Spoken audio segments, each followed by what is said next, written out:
할렐루야. 창세기도 이제 거의 다 끝나갑니다. 원래 계획은 작년에 창세기를 다 끝내는 게 계획이었는데 여러 가지 스케줄상 또 그렇게 뭐 억지로 짜맞춰서 주수를 맞출 필요는 없겠다는 생각 속에 그냥 자연스럽게 하다 보니까 벌써 해를 넘기고 2월 달이 되었는데요. 창세기가 끝나면 출애굽기 계속 이어서 보려고 합니다. 그러고 보니까 목사가 평생 설교해도 성경 한 권을 제대로 다 설교하기 어렵겠더라고요. 이렇게 한 장씩 하는데도 이렇게 오래 걸리는데, 그러고 보면 하나님이 우리에게 주신 참 귀하고 복된 그 말씀들이 얼마나 많은지, 그럼에도 불구하고 우리가 이 귀한 말씀을 얼마나 사모하며 묵상하는지, 여러분의 삶에 이 하나님의 말씀을 가까이 하는 은혜가 있기를 바랍니다.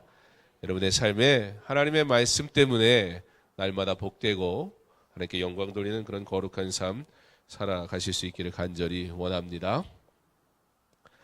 요셉이 이젠 더 이상 참을 수가 없어요. 이제는 내가 누구인지 얘기해야겠다 마음을 먹습니다. 요셉이 시종하는 자들 앞에서 그 정을 억제하지 못하여 소리질러 모든 사람을 자기에게서 물러가라 하고 그 형제들에게 자기를 알리니 그때에 그와 함께한 다른 사람이 없었더라. 울음을, 눈물을 참을 수가 없는 거예요. 그 반가움을 이제는 표현하지 않고는 견딜 수가 없는 거예요. 더 이상 정을 억제하지 못한 채 같이 있던 시종들, 통역하던 사람부터 옆에 있던 모든 사람들 다 물러가라고 하고 자기가 누구인지 이야기합니다. 그런데요, 이것부터 요셉의 그들을 향한 사랑이 묻어 있어요. 이제 내가 요셉입니다 이렇게 해버리면 그 옆에 있는 사람들, 통역했던 사람, 시종들 뭘 알겠어요? 그러니까 이 사람들이 형제 요셉을 팔았던 그 사람들이구나 라는 사실을 알게 될 거예요. 그들 앞에서, 애굽 시종들 앞에서 형제들의 죄를 드러내고 싶지 않았습니다. 그래서 다 물리치는 거예요. 다 나가라고. 그리고 이제 울며 지금까지는 애굽의 언어로 통역하는 사람들을 세워서 말하던 그것, 지금까지는 여전히 존재했던 벽, 문제들, 과정들, 그거 다 제끼고 이제는 원래 자기가 할 줄 아는 형제들과 통하는 그 말, 그 언어로 얘기하기 시작합니다. 사랑으로 모든 죄를 덮고 용서하고 배려합니다. 그런데 여러분, 요셉의 이러한 용서, 이 용서가 요셉은 용서하지만,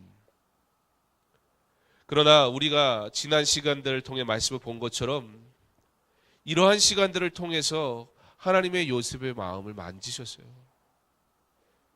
하나님께서 이런 것 과정을 통해서 형제들에게 우리가 이러한 죄를 지었습니다 라는 고백을 하게 함으로 요셉이 그가 가지고 있었던 그 아픔과 상처를 회복해요. 결국 오늘 요셉이 하는 용서라는 것은 그의 어떠한 대단한 노력의 결실이거나 그가 누구보다 뛰어난 어떠한 용서와 사랑의 마음을 가졌기 때문이라기보다는 그렇게 사랑할 수 있도록 요셉을 만지신 하나님의 은혜가, 요셉으로 사랑하고 용서할 수밖에 없는 사실을 깨닫게 하신 그 하나님의 모든 일들이 오늘 요셉으로 하여금 그 용서를 허락하게 합니다. 그런데요, 보세요. 요셉이 용서하는데 형제들은 어때요? 요셉이라는 얘기, 갑자기 왜 자기들이 아는 말로 하는 거예요. 그리고 요셉이라고 그러는데 뭐라 그래요? 또 형들이 못 알아들을까봐 당신들이 팔았던 바로 그 동생 요셉이 납니다. 그럼 뭐가 들리겠어요? 요셉은 지금 나라는 사실을 얘기하고 싶은데 도둑이 재발절이다고 뭔 소리가 들겠어요? 네가 나 팔았지, 그 소리만 들리는 거예요. 아무 말을 못해요. 꼼짝도 못해요.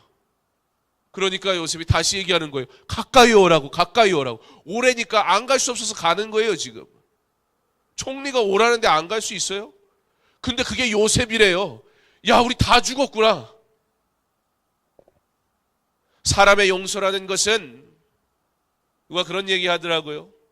용서는 하겠는데, 해야 되니까 용서는 하겠는데 솔직히 용납은 안 된다고.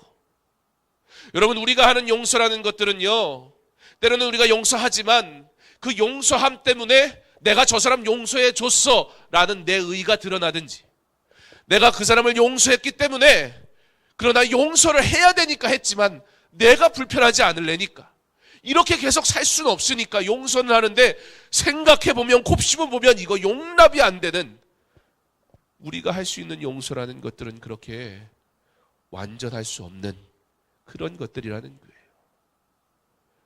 만약에 요셉이 그냥 처음부터 형제들을 만나서 아유, 내가 용서해야지, 어쨌든 내가 잘 됐고 저 사람들 지금 뭐 어차피 이제 내가 뭐라고 하면 다 예예 해야 되는 입장인데, 그렇잖아요. 굶어 죽게 생겼는데 모든 힘은 자기가 갖고 있는데, 그러니 이제 요셉이 그래, 좋은 게 좋은 거니까 라고 했다면 이거 두고두고 생각이 날 거예요.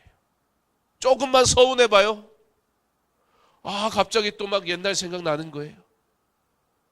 형들도 하루 이틀이지 1년 2년이지 맨날 저 녀석이 또 마음에 꽁 하고 있으면 어떡하나. 용서는 했다고 하는데 야, 언제 우리가 어떻게 될지 몰라.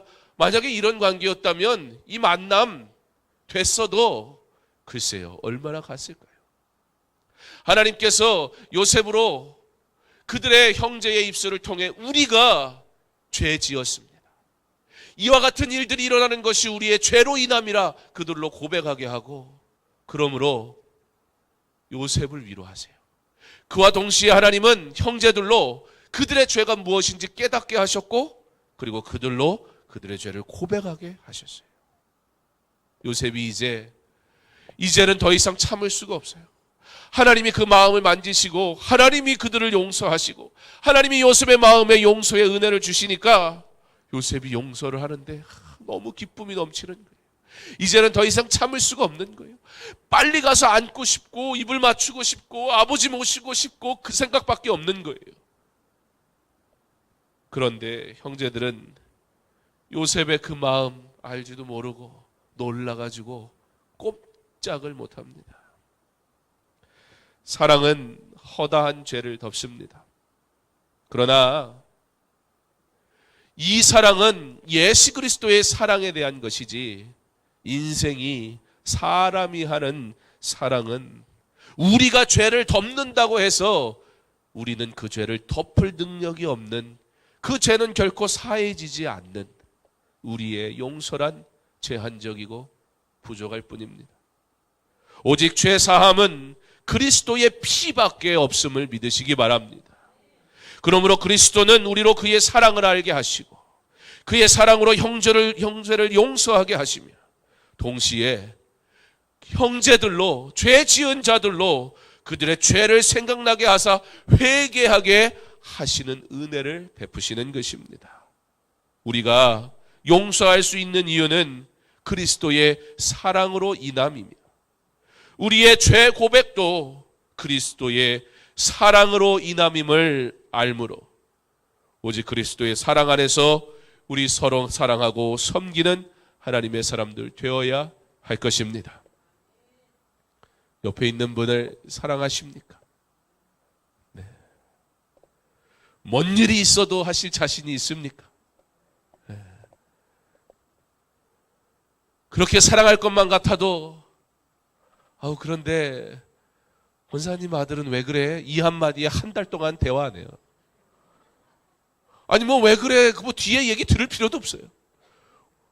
뭐가 어쨌는지 뒤에 얘기도 듣지 않고 왜 그래 하는 순간 아무것도 안 들려요. 그러다가 왜 그래 한 그분이 뭐 하나라도 이만큼 실수하면 야, 기다렸다는 듯이 여러분, 우리가요 정말 용서할 수 있을까요? 우리가 정말 사랑할 수 있을까요? 나를 사랑하는 건 어쩌면 가능할지 몰라요. 자녀를 사랑한다는 것도, 자녀에게 모든 것을 베풀어 준다는 부모의 사랑조차도 가만 생각해 보면 내 기쁨이고 내 유익이고 내 만족인 게 얼마나 많습니까? 정말 우리가 아무것도 바라지 않는 사랑과 희생을 할 수 있는 존재일까요? 우리는 그렇지 않아요. 그러나 그리스도의 사랑은 완전하게, 그 그리스도의 사랑이 저와 여러분 살리셨기에, 그 그리스도의 사랑 때문에 우리가 사랑하고 용서하고 용납할 수 있는 자가 된 줄 믿으시기 바랍니다. 그 그리스도 사랑 때문에 우리가 우리의 허물과 죄를 깨닫게 되므로 그 사랑에 감사하고 감격하여 우리의 죄를 고백하고 은혜의 자리에 나아오게 된 줄 믿으시기 바랍니다. 그러므로 오직 그리스도의 사랑으로 사랑하여야 할 것입니다. 그리스도의 사랑으로 섬겨야 할 것입니다. 그리스도의 사랑으로 주의 일을 감당해야 할 것입니다. 동사무소가 저를 참 좋아하나 봐요. 자꾸 전화해가지고 이번엔 쌀 받아가래요. 그래서 이번에는 남자가 전화를 했는데, 전화하는 목소리를 들어보니 그냥 이렇게 전화하는 업무를 맡은 것 같아요. 이렇게 좀 이렇게 뭔가 좀 외워서 하는 느낌이 들더라고요. 장경원 아버님이시죠? 저를 도대체 몇 살로 생각하길래 나이라도 확인을 좀 하지. 뭐 제가 아버지는 아버지인 것 같고 그래서 맞다고 그랬어요. 그랬더니 쌀 받아가래요. 그 사람한테 뭘 물어봐야 이 사람 시켜서 하는 사람인데, 예 알겠습니다. 그랬더니 언제 올 거냐요. 내일 올 수 있냐요. 그래서 알겠다고, 내일 가겠다고. 그래서 제가 동사무소에 갔습니다.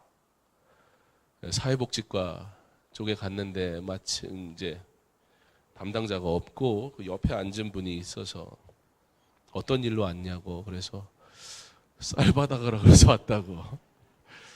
그 사람이 보기에도 멀쩡하게 생겨서 무슨 쌀을 받아가라 싶기도 하고, 그래서 이름이 뭐냐요. 제 이름을 알려줬죠. 그랬더니 그러면서 이제 담당자가 와서 자기가 하겠다고. 이름이 뭐냐요. 그래서 저 살짝 기분이 안 좋았어요. 아니 내가 이름 얘기했으면 이 사람이 말하든지. 그래서 이름을 얘기했어요. 그랬더니 근데 장경원 씨 서류가 어디 있지? 이러는 거예요. 그래서 제가 이제 옆에 사람한테 근데 제가 왜 쌀을 받는 겁니까? 물어봤어요. 그랬더니 저기 리스트가 있으니까 교육 급여를 받으면 쌀을 받는데요. 제가 애가 많으니까. 그래서 이제 그 교육 급여를 받는 사람이기 때문에 그 쌀을 줍니다. 그래서 그래요. 왜 쌀이 너무 넘쳐나나 보죠? 제가 그랬어요. 그랬더니 예.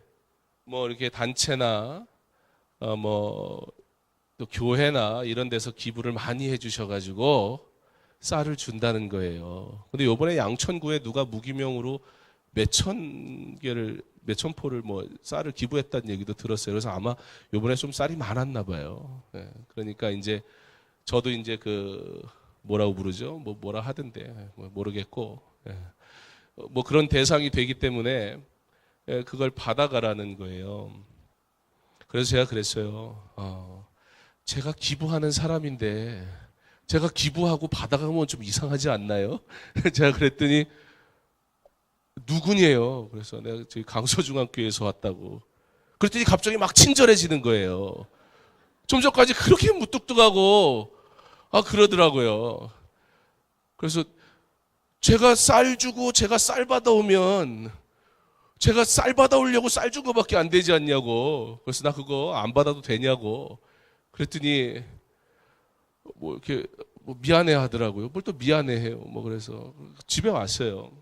거기까지는 괜찮았어요. 그렇게까지만 했으면 제가 오늘 얘기를 안 하려고 그랬는데, 집에 있는데 이게 사무실에 설교 준비하고 있는데 어제 오후에 전화가 왔어요. 저한테 처음에 쌀 받아가라고 전화했던 남자가 다시 전화를 한 거예요. 장경원 아버님이죠. 변함이 없어요, 이 사람은. 그렇게 교육을 받았나 봐요. 네. 그래서 네, 맞다고. 그랬더니 대뜸 목요일 날 저하고 약속하셨죠? 이제 왜 왔다 안 갔냐 이거예요. 왜냐하면 그 사람 입장에서 쌀을 안 받아갔으니까 안 온 거죠. 그래서 제가 전화하는 분은 그냥 전화를 하시는 사람이죠. 내가 그랬더니 당황을 해요. 담당자가 아니죠. 그랬더니 아니래요. 그러면 내가 거기 왔다 갔다고. 아, 왔다 갔냐고. 근데 왜 자기를 안 만났냐요. 그러니까 저기 담당자하고 얘기하라고. 담당자하고. 나한테 그러지 말고 담당자랑 얘기하시라고. 그리고 끊었어요. 그래서 무슨 생각이 들었냐면 저는 괜찮아요. 왜냐하면 저는 쌀을 못 받았다고 해서 아쉽거나 부족하거나 문제가 생기진 않아요. 근데 만약에 정말 그 쌀이 절실한 분이 도움을 받는 거라면 이러한 일들이 만약에 생겼다면 얼마나 기분이 나쁠까. 그렇잖아요. 동사무소 본인들이 자기 돈 내서 돈 준 거 아니잖아요. 근데 왜 사랑을 저렇게밖에 표현을 못할까? 섬기라고 했는데 어떻게, 물론 그 사람들이 왜 그러는지 이해 얼마든지 해요. 또 많은 업무량 속에서 그걸 해야 되니까. 그리고 제가 결정적으로 이해가 된 게 있어요. 문자가 왔어요. 그러니 참 이쪽에서는 장경원 아버님 쌀 받으라고 그러고 이쪽에서는 장경원 목사님 그 동사무소 그 어떤 뭐 보고하는 날이 있대요. 2월 며칠 날. 그래 가만 보니까 2월 며칠까지 이걸 보고를 해야겠으니까 이거 빨리 끝내야 되는 거예요. 그러니 얼마나 또 위에서 닥달을 했겠어요. 그럼 뭐 밑에 있는 사람은 시키니까 일은 빨리 해야겠고, 이거 장경원 아버님이 자꾸 안 나타나가지고 쌀 안 받아가니까 짜증은 나고, 그러니까 장경원 아버님 나랑 약속했죠 이러면서 막 화를 내는데 참, 그러면서 우리가 하는 사랑이라는 것, 우리는요 내가 남을 위해 무엇 한다고 했을 때 어쩔 수 없이 목에 힘 들어가고 어깨에 힘 들어가더라는 거예요. 사람이 하는 사랑이라는 것은 나를 자랑하든지 아니면 내게 유익하든지 얼마나 이기적인지, 또 괜히 동사무소 와가지고 뭐라 하지 마세요. 친절하게 좀 하라고 막 그러지 마시고. 그럼 똑같잖아요. 우리도 얼마나 힘드냐고 이렇게 격려해 주세요. 우리가 하는 사랑이라는 게, 제가 가가지고 쌀을 받아올 생각이었어요. 받아다가 떡을 해가지고 교회에다가 한번 쏴야겠다 뭐 이런 마음이 있었는데, 가만 생각하는데 그걸 받아오면 전화가 또 오겠다는 거예요. 그래서 지난번에 김치 사건 때 전화하지 말라고 그랬는데, 우리가 사랑한다는 것, 남을 섬긴다는 것들이, 저는 그분들이 저를 무시하는 행동을 했다고 생각하진 않아요. 그러나 연약한 사람들, 소외된 사람들이 그냥 일반적으로 해도 그분들은 위축될 수 있다는 거예요. 그런데 저 개인적으로 그 마음이 들었어요. 바빠 죽겠는데 자꾸 전화하죠, 문자 보내죠, 왜 안 오냐고 그러죠. 그래서 일부러 시간 내서 갔다 왔는데 오후에 또 전화하죠. 저도 화가 나는 거예요. 이제. 아니 이 사람들이 지금 내가 놀고 먹는 줄 아나? 아니 돈 없으면 놀고 먹는 줄 아나 봐요. 뭐 제가 돈 없다는 소리는 아닌데 오해하지 마시고, 제가 제일 큰 집에서 살기 때문에 저택에서 사는 사람이라, 우리가 하는 사랑이라는 것들이 그때는 그런 마음으로 했지만 우리는 언제나 내가 사랑을 줬어, 내가 용서를 했어, 내가 섬겼어 라는 그러한 것들이 우리 안에 늘 남아있더라는 거예요. 우리는 정말 사랑할 수 없는 존재입니다. 우리는 진짜 용서할 수 있는 자들이 아닙니다. 오직 그리스도의 사랑만이 참 사랑이고, 그리스도의 용서로만, 그 십자가의 은혜로만 죄 사함을 받을 수 있음을 믿으시기 바랍니다. 그러면 우린 누구예요? 우리는 그리스도인이에요. 우리는 그리스도의 사랑으로 구원받은 사람이에요. 그래서 믿는 사람들이 섬겨야 되는 거예요. 도무지 할 수가 없거든요. 한계가 오거든요. 근데 우리는 알아요. 우리가 누구였던지, 우리가 무엇이었었는지, 내가 자랑할 것이 없는 것임을, 이것이 내 것이 아니라는 것을 내가 알아요.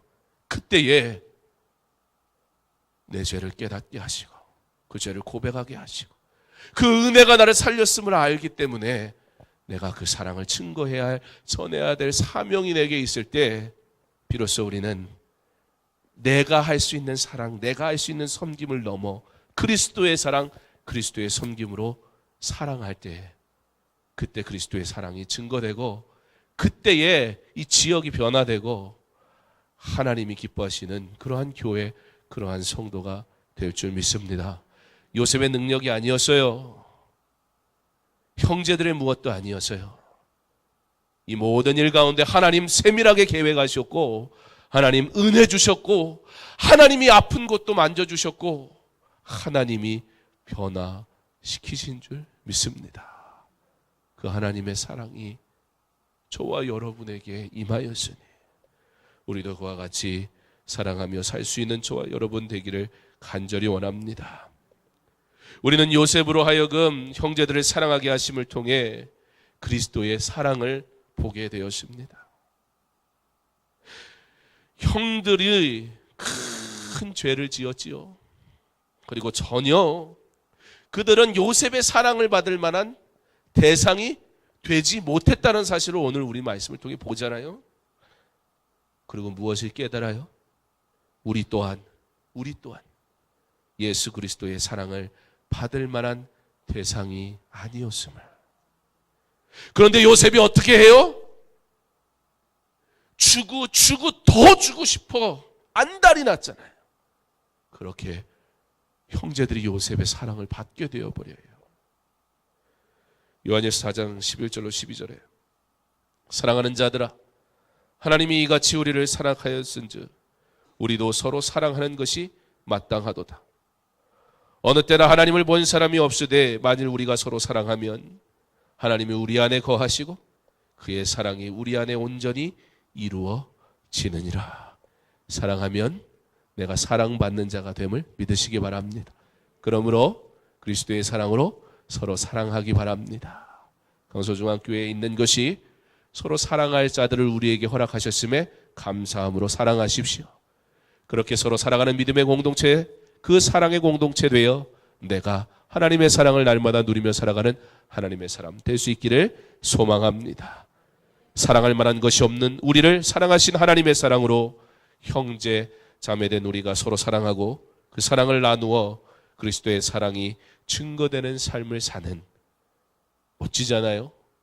우리 저 천국에 가는 날까지 그리스도의 사랑을 증거하는 진짜 사랑을, 세상은 알지 못하는, 세상을 할 수 없는, 그러나 내가 누린, 그러므로 내가 할 수 있는 그 사랑을 전할 수 있는 저와 여러분 되기를 소망합니다.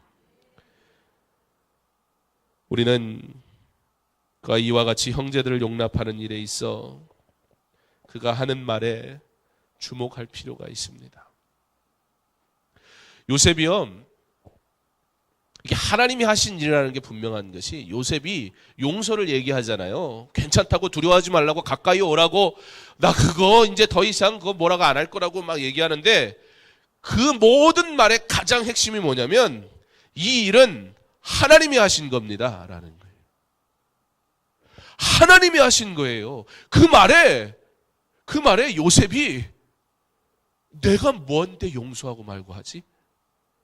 내가 용서해야 될 이유를 찾으면 너무 힘든 거예요. 그런데 내가 뭘 용서해? 하나님이 하신 건데 내가 뭘 그렇게 불평해? 하나님이 나 살리셨는데. 물론 고난이 있었어요. 어려움이 있었어요.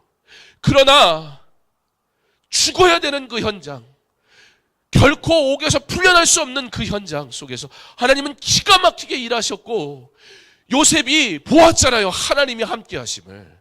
그가 경험했잖아요. 날마다 순간마다 하나님이 나를 지키셨다는 사실을. 그가 고난 중에 하나님의 은혜를 경험한 그것이 더 크기 때문에, 그래서 그가 내가 용서할 게가 아니에요. 이건 내가 용서할 만한 일이 아닙니다. 형님들 걱정하지 마세요. 내가 용서하고 말고 내게 그런 자격이 없습니다. 그러니까 두려워하지 마세요. 이건 하나님의 일이었습니다. 하나님이 나를 먼저 보내시기 위한 하나님의 선하신 뜻이었습니다. 그러니 하나님이 나를 부르셔서 나 사용하신 것이니 형님들 두려워하지 마세요. 하나님은 어떠한 순간에도 요셉과 함께 하셨고, 그 하나님을 요셉은 지금 형님들을 용서하는 현장이 아니라 하나님과 함께 했던 은혜의 현장을 고백하는, 부흥회로 치면 최고의 간증거리잖아요. 부흥 강사님이 와서 이런 거 한번 하면 막 은혜 될 거 아니에요. 그렇잖아요. 왜 요셉에게 뿐이겠습니까? 저와 여러분의 삶에도 하나님의 기적은, 하나님의 일들은 분명히 일어나는 줄 믿습니다. 저와 여러분의 삶, 지금 이 순간에도 하나님은 저와 여러분과 함께 하시며 일하시는 줄 믿으시기 바랍니다. 그가 하나님이 나와 함께 했습니다. 그 고백하는 거예요. 그렇게 요셉은 하나님이 택하셔서 신앙의 길, 구원의 길, 믿음의 길 먼저 부름받은, 앞서가는 사람이 되었습니다. 먼저 부름받으면 고생해요. 그로 인해서 고난당해요. 그러나 한편으로 가장 좋은 것 제일 먼저 받았잖아요. 가장 좋은 것 소유한 사람이 되었잖아요. 그래서 힘들지만, 어려움이 분명히 있었지만 그런 거 기억 안 나는 거예요. 감사가 있는 거예요. 제 아내가 장하영이를 낳고, 와, 이거 애는 다시는 못 낳겠다. 물론 임신했을 때 힘들었겠죠. 네, 막달이 되면 막 숨이 차오르고, 저는 안 해봐서 모르지만, 네. 요즘은 그런 체험도 한다고 그러대요. 임산부 이렇게 배 이거 매가지고 걸어다니고, 하도 남자들이 말을 이쁘게 할 줄을 몰라가지고 아내들한테 상처 준다고 남편들한테 이걸 막 이렇게 씌우더라고요. 남자들이 이러고 다니면서. 근데 꾀병은 남자가 더 심하거든요. 실제 그런 것 같아요. 아프면 또 엄청 아프다고 그래요. 여자분들은 웬만하면 다 참는데. 그러면서 경험을 해보는 거예요. 아, 생명을 하나 잉태하고 출산한다는 게 이렇게 힘든 거구나. 근데 그 아이가 분명히 힘든데 그 아이를 보면 너무 예쁘잖아요. 그러다 보니까 5명까지 낳는데, 고난이 있으니까 슬퍼요? 이 세상 사는 동안 고난 없는 인생이 도대체 누가 있습니까? 근데 세상은 그 고난 때문에 힘들고 어려워서 자기가 이 고난으로부터 벗어나 보려고 하니 이 세상의 것에 집착하는데, 우리는 알잖아요. 이 세상의 것도 결국 헛되다는 것이에요. 그런데 우리는 이미 받았잖아요. 고난 가운데도 그 고난과 비교할 수 없는 그리스도의 사랑을. 그러므로 그가 고난이 있었지만 먼저 되어서 하나님께서 선하게 인도하시려고 이 때를 위해 준비하신 하나님의 계획 속에 그가 먼저 부름받으니 힘들었지만, 그러나 그 힘든보다, 그 고난보다 그에게는 그 부르심에 대한 감사, 나와 함께 하셨던 그 일들에 대한 놀라운 은혜들이 더 많아서 괜찮은 거예요. 이곳에 계신 분들, 수요일이나 금요일이나 교회 나올 정도면 그래도 열심히 있는 분들이잖아요. 여러분의 가정이나 또는 여러분이 맡은 셀이나 교회 안에서 또는 이 지역에서 여기 있는 분들 대부분이 여러분의 나름의 현장 속에서 신앙에 앞선 분들이라 생각합니다. 그래서 고난의 길도 있고 때로는 견디기 어려운 그런 상황도 있었을 것이고, 또 지금도 가지고 있는 분들도 있으리라 생각합니다. 그러나 두려워하지 마세요. 내게 허락하신 구원의 길, 믿음의 길, 신앙의 길로 감사하고 기뻐하실 수 있기를 바랍니다. 나를 통해 베푸시기 원하시는 하나님의 축복의 길을 기대하세요. 하나님이 나를 먼저 부르셨으니, 내가 이 놀라운 복된 소식을 먼저 알았으니 그 십자가의 길도 감사로 기쁨으로 걸어가기를 소망하십시오. 그러므로 고난 때문에, 지금 주어진 어려움 때문에 좌절하는 것이 아니라, 낙심하는 것이 아니라 오히려 그 가운데서도 주를 바라보는 참 은혜를 누리며 먼저 부름받은 자의 이 복음의 참 기쁨을 누리며 살아가시기를 바랍니다. 그렇게 하니까 뒤에 있는 사람들이 복받더라는 거예요.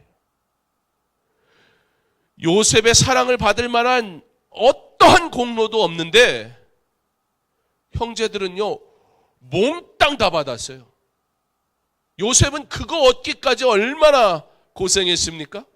근데 왕이 그 얘기를 듣고 요셉이 형제들을 만났냐고. 형제들 다 만나서 지금 형제들이 다 왔는데 아버지도 지금 저기 살고 있고, 그 얘기에 왕이 너무 좋아하는 거예요. 그래서 온 애굽의 좋은 것들 다 가지라고. 그래서 요셉이 막 퍼주는 거예요. 막 주는 거예요. 누구한테요? 형제들한테요. 그거 받을 만한 조건이 있었어요? 아니요. 이 모든 여정 속에서 하나님이 은혜 주시려고 예비하신 먼저 된 자의 고난 가운데 하나님께서 그것을 기억하시고 형제들에게 좋은 것 주시는 하나님. 제가 그런 사람 아닙니까? 예수 믿고 그래서 힘들고 어렵고 피난도 오고, 저 신앙에 우리 부모님들, 제 신앙의 조상들이 먼저 부름받아서 남들 안 믿는 예수 믿느라고 포기해야 했고,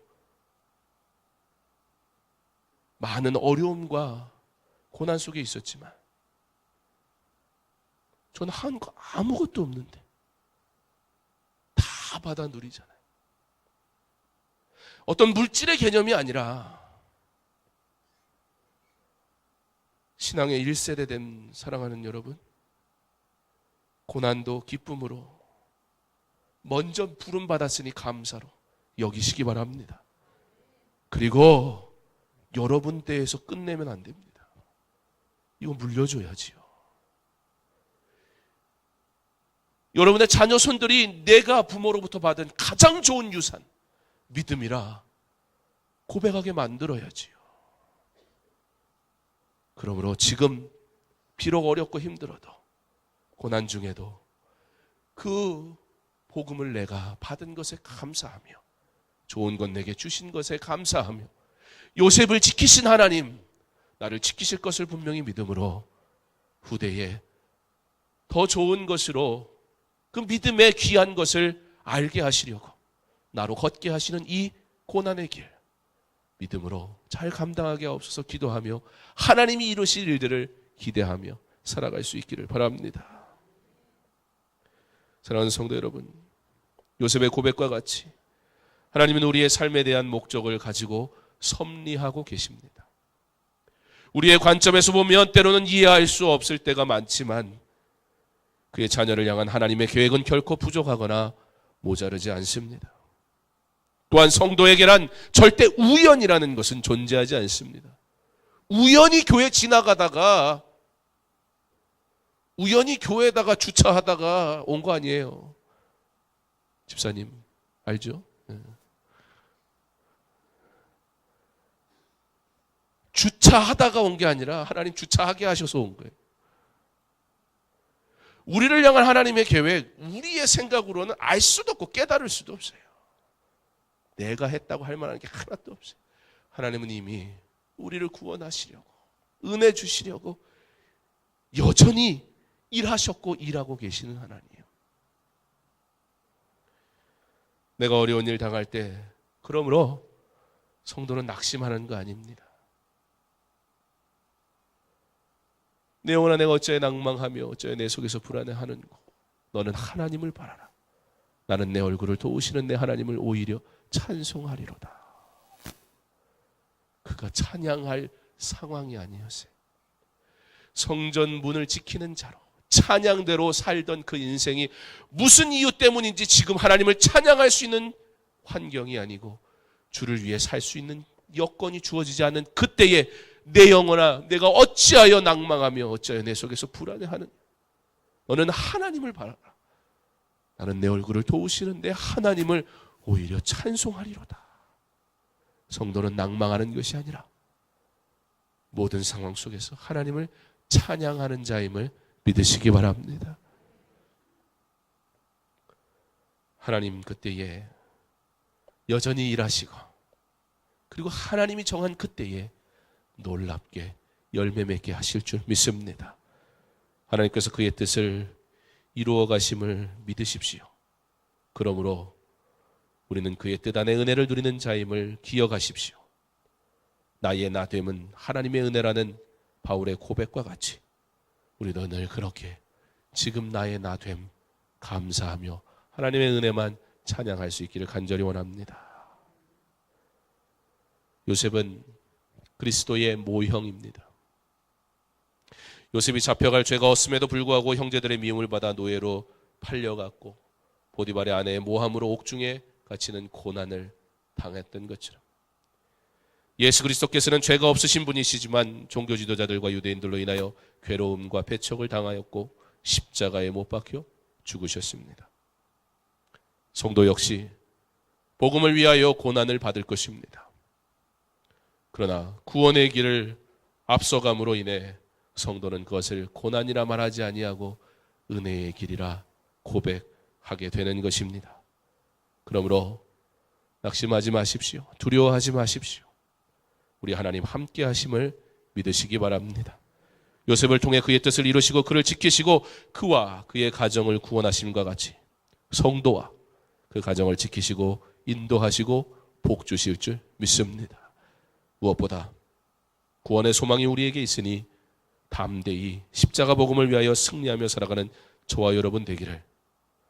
먼저 은혜 받았으니 그 받은 은혜로 예수를 자랑하며 그렇게 즐거이 우리 주님과 동행하며 우리 하나님을 날마다 경험하며 살아가는 정말 행복한 성도, 정말 행복한 성도 저와 여러분 될 수 있기를 주님의 이름으로 축원합니다.